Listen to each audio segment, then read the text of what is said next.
Navbharat news 24/7 के साथ जुड़ने वाले तमाम दर्शकों का स्वागत करते हैं।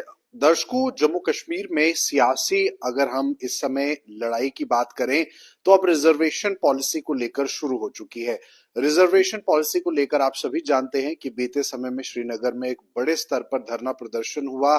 इसमें जम्मू कश्मीर के विपक्षी दलों ने नेशनल कॉन्फ्रेंस को घेरने की कोशिश की और ये धरना उमर साहब, जो कि जम्मू कश्मीर के मुख्यमंत्री हैं, उनको उनके बिल्कुल आवास के बाहर हुआ और इस बारे में ये जानने का प्रयास अब कर रही है जम्मू कश्मीर के राजनीतिक दल कि आखिरकार रिजर्वेशन पॉलिसी को लेकर उमर अब्दुल्ला कोई कदम क्यों नहीं उठाते।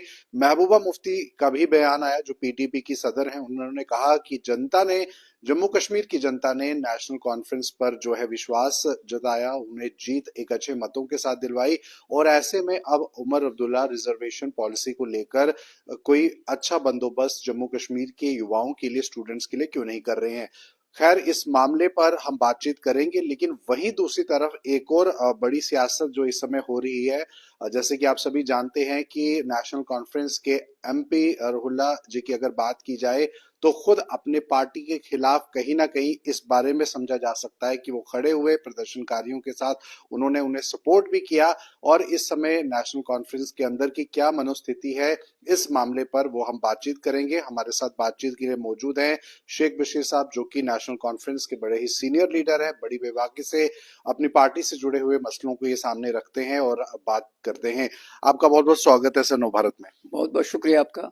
सर, जैसे कि मैंने अपनी शुरुआती इस इंट्रोडक्शन में कहा कि दो बातें इस समय निकल कर आ रही हैं। एक, रिजर्वेशन पॉलिसी को लेकर विपक्ष आपकी पार्टी को घेर रहा है, उमर अब्दुल्ला को घेर रहा है, और वहीं दूसरी तरफ जो नेशनल कॉन्फ्रेंस की ही एमपी है, ये समझा जा रहा है कि अपोजिट खड़े हो चुके हैं।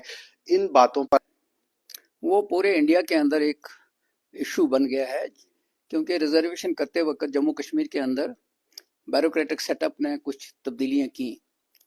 अब हर एक आदमी को एहतजाज करने का हक है। घर के अंदर भी अगर कहीं प्रॉब्लम होती है तो किसी को भी हक है कि वो उसको एजिटेट करे, उसको हाईलाइट करे। और यहाँ जो बहुत बड़ा तबका है जो महसूस कर रहा है कि रिजर्वेशन 50% से ज़्यादा हो गई है और जो जनरल कैटेगरी के लोग हैं उनको नुकसान हो रहा है। तो इस सिलसिले में नेशनल कॉन्फ्रेंस ने अपने इलेक्शन मैनिफेस्टो में कहा कि हम इसका रिव्यू करेंगे, और बगैर वक्त गवाए ही नेशनल कॉन्फ्रेंस ने सब कमेटी बनाई, कैबिनेट सब कमेटी बनाई, और उनको कहा कि आप इसको रिव्यू करो और उसके बाद सुजेस्ट करो कि इसको कैसे ठीक किया जा सकता है। यूनियन टेरिटरी में कुछ कंपल्शंस होते हैं और वो हमें मालूम है, चीफ मिनिस्टर के पावर्स या जो जहाँ से ये ठीक होना है। लेकिन रिव्यू करते वक्त जो इस कमेटी के मेंबर हैं वो स्टेक होल्डर से बात करेंगे या कर रहे हैं, उसके बाद एक रिपोर्ट आ जाएगी। तो एहतजाज इसलिए हुआ कि अगर रुहुल्ला साहब ने एक डेडलाइन मुकर्रर की थी कि भाई इस डेट तक अगर नहीं होगा तो मैं एहतजाज करूंगा, तो उन्होंने एहतजाज किया। कोई बड़ी बात नहीं है, कम से कम एहतजाज करने का राइट तो है ना।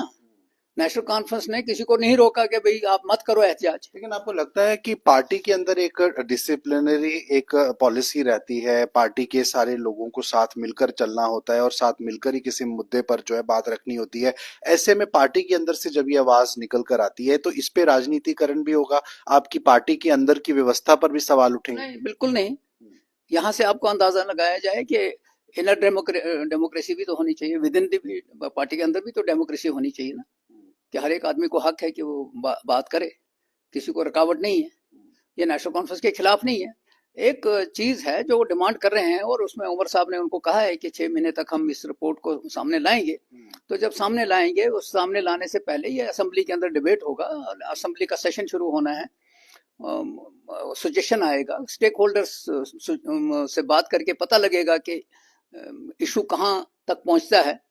तो इशू खत्म नहीं होते, लेकिन जो आसपास लोग चला रहे हैं वो फजूल चला रहे हैं कि नहीं जी नेशनल कॉन्फ्रेंस के अंदर एहतजाज हो गया, वहां जी ये हो गया वो हो गया। उनको घबराने की जरूरत ही नहीं। नेशनल कॉन्फ्रेंस एक डिसिप्लिन पार्टी है, हमेशा डिसिप्लिन के साथ काम किया है, और लोगों का जो मैंडेट है उस मैंडेट के ऊपर पूरा उतरेगी। स्टेप बाय स्टेप चल रहे हैं। असेंबली के 3-4 दिन का इजलास कश्मीर में हुआ। उस इजलास में नेशनल कॉन्फ्रेंस ने बाज़ाब्ता एक रेजोल्यूशन पास किया कि स्टेटहुड रेस्टोर करो। उसी इजलास में ये भी पास किया गया कि स्पेशल स्टेटस है उसको भी रिस्टोर करो। जी। उसी अजलास में बहुत सी चीजें होनी थी, लेकिन चूंकि बीजेपी ने वहां जो एटीट्यूड अपनाया उससे अजलास के अंदर थोड़ी सी प्रॉब्लम हो गई, जिस तरह ऑल ओवर इंडिया भी चल रहा है जी, इस जी। वक्त। बशीर साहब, यहाँ पर आप ही की अगर हम बात करें तो विपक्षी दल हैं, पीडीपी इंडिया गठबंधन का भी एक हिस्सा है। महबूबा मुफ्ती जी का ये बयान आता है कल, उन्होंने कहा कि उमर अब्दुल्ला जम्मू कश्मीर के मुख्यमंत्री हैं। उन्होंने बात अब डाल दी है कोर्ट पर, और ये कोर्ट के कंधे पर रखकर कहीं ना कहीं निशाना साध रहे हैं, बाद में क्रेडिट अपने पास ले जाएंगे। उन्होंने कहा कि जब वो मुख्यमंत्री थी तब SRO 49 जो है, उन्होंने पोस्ट ग्रेजुएशन में 75% रिजर्वेशन जो है वो दिया है जनरल कैटेगरी को लोगों को। तो ऐसे में कोर्ट पर क्यों आश्रय हो रहे हैं, क्यों नहीं खुद कुछ कदम उठा रहे? देखिए, पहली बात यह है कि महबूबा जी के पास जब कुछ नहीं है तो कुछ ना कुछ तो बोलना है। अब जब वो लोगों ने मैंडेट उनको नहीं दिया तो अपोजिशन के अंदर हैं, वो बोल सकती हैं, हम उसको रोक नहीं सकते।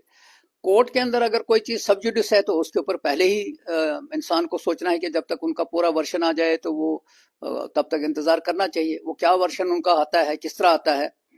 दूसरी चीज है कि जो इलेक्टेड नुमाइंदे हैं जिनकी डोमेन में ये बात आ गई है, तो वो जब हाउस के अंदर बहस होगी, लंबा सेशन होगा, तो उसके अंदर पता लगेगा कि कौन सी पार्टी क्या चाहती है। हर एक आदमी वोट पॉलिटिक्स में घुस के लोगों को तकसीम करना चाहता है, उससे कोई फायदा नहीं होगा। समाज को तकसीम दर तकसीम करने से कोई फायदा नहीं होगा। इस वक्त जो इश्यूज हैं उन इश्यूज को हल करने के लिए हमें मेहनत करनी चाहिए, और ये जो इस तरह के इश्यूज हैं उनको सब एक्सप्लॉइट नहीं करना चाहिए। इस चीज पर आप क्या कहते हैं? क्योंकि महबूबा मुफ्ती का ये कहना है कि जो एक लार्ज स्तर पर जो आबादी है उसके तहत उस आबादी को देखते हुए इस तरह से रिजर्वेशन पॉलिसी बनाई जाए, क्योंकि ओपन कैटेगरी के जो स्टूडेंट्स हैं, मेहनत करते हैं, 95% भी लाए, 99 भी लाए, वो कहीं ना कहीं पीछे रह जाते हैं। आपको लगता है कि ये आइडिया ऑफ आइडियोलॉजी ठीक है? पहली चीज ये है कि मैं समझता हूं कि रिजर्वेशन इसीलिए दी जाती है कि जब मुश्किलात होती हैं। रिजर्वेशन इसीलिए की जाती है कि बहुत से जो तबके हैं वो अनडेवलप्ड हैं, वीकर सेक्शंस हैं। अब जब ये सिस्टम बना हुआ है, ये एक्सेप्ट किया गया है, कानूनी तौर पे एक्सेप्ट किया गया है, तो यहाँ शोर मचाने का कोई फायदा नहीं है। हाँ, सुप्रीम कोर्ट ने ये कहा है कि 50% से ये ज्यादा नहीं होना चाहिए। अगर ये 50% से ज्यादा हो गया है, अगर डिबेट में आ जाता है, तो then we have to find out a mechanism कि इसको कैसे ठीक किया जाए, ताकि वो जो मेजर तबका है उसके साथ इनजस्टिस ना हो जाए। बाकी मैं समझता हूं कि गवर्नमेंट को इक्वल डिस्ट्रीब्यूशन, इक्वल फैसिलिटीज और इक्वल अपॉर्चुनिटीज के ऊपर तो काम करना ही चाहिए, ताकि एक नौजवान को सारी फैसिलिटी दे दो, उसके बाद उसको कहो आ जाओ भाई आप उसमें पूरा उतरो। लेकिन मुझे मालूम है कि अभी बहुत सी जगहों के ऊपर जिस वक्त जिस तरह ये आरबीए है, आप मड़वा के बच्चे को कहोगे कि जम्मू के बच्चे के साथ मुकाबला करो, नहीं होगा। जो फैसिलिटी जम्मू में है वो मड़वा में नहीं है, जो बनी में नहीं है वो पुंछ में नहीं है, या लखनपुर में है या बानहाल में नहीं है। तो हमारे अंदर अभी वो सारी चीजें जो हैं वो मौजूद नहीं है। तब तक ये चीजें होनी है। एक स्टेज आएगा कि जब ये सारी चीजें अवेलेबल होंगी हर जगह। अभी नेट की बात करेंगे, बहुत सी जगहों पे नेट नहीं चल रहा है, आप उसको कहते हैं डिजिटलाइज करो। नेट चल नहीं रहा तो डिजिटलाइज कैसे होगा? आपके रिमोट एरियाज अभी जाएंगे तो जम्मू के आसपास भी कहीं जगहों पे नेट नहीं चलता है। तो कहने का मतलब ये सारी चीजें जब पहले पहुंचे उस जगह पर, तो उसके बाद एक्सपेक्ट किया जा सकता है। सुशील साहब, यहाँ पर आपने कहा कि आपकी पार्टी ने एक कमेटी का गठन किया है, 3 कैबिनेट के मंत्री उसमें हैं। उस कमेटी को लेकर जो है मंथन होगा कि आखिरकार कैसे जो है निजात दिलाई जाए जनरल कैटेगरी के स्टूडेंट्स को। लेकिन इस कमेटी की कोई डेडलाइन नहीं है। आपको नहीं लगता कि एक निर्धारित डेडलाइन होनी जरूरी है, जो कि उमर साहब तक, उमर अब्दुल्ला जी तक वो बात पहुंच सके? कमेटी बना देना और बिना डेडलाइन के कैसे कार्य होगा, कैसे वो अच्छा कार्य होगा? पहली चीज है कि ऐसा नहीं है। कमेटी बनाई गई है, डेडलाइन अगर ना भी मुकर्रर की हुई, उमर साहब ने कल कहा है कि 6 महीने के अंदर अंदर रिपोर्ट आ जाएगी।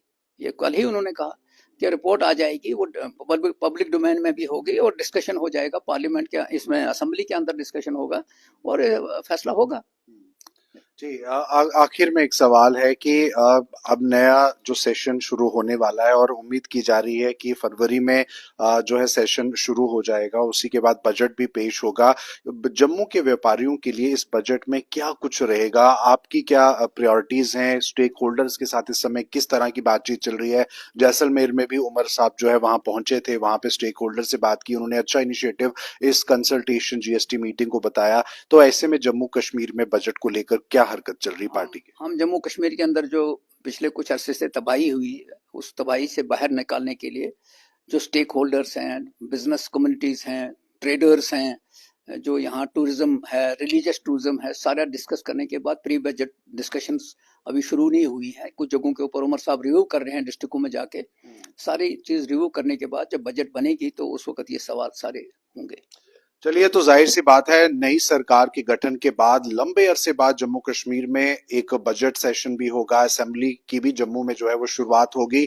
लेकिन क्या कुछ आम जनता के लिए रहेगा वो देखना होगा। लेकिन फिलहाल बशीर साहब का कहना है कि पार्टी के अंदर सब कुछ ठीक है, किसी भी तरह की कोई मनमुटाव नहीं है, और जो राजनीतिकरण एनसी को लेकर हो रहा है वो कहीं ना कहीं गलत है। और उमर साहब पर विश्वास जो है वो होना जरूरी है। उमर अब्दुल्ला जम्मू कश्मीर के मुख्यमंत्री, जो वादे किए हैं रिजर्वेशन पॉलिसी को लेकर वो भी जल्द से जल्द पूरे होंगे। आपकी क्या राय इंटरव्यू को लेकर जरूर कमेंट बॉक्स में साझा कीजिए। मुझे दीजिए इजाजत, नमस्कार। Thank you.